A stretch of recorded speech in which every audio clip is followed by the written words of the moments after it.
जय श्री राम मित्रों।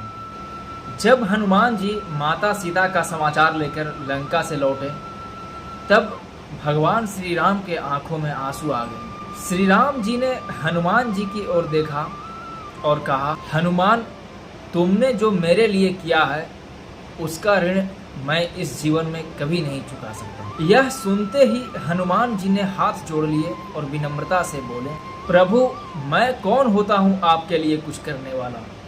जो कुछ भी किया आपके कृपा से ही किया। यह सुनकर भगवान श्री राम अपने स्थान से उठे और हनुमान जी को अपने गले से लगा लिया।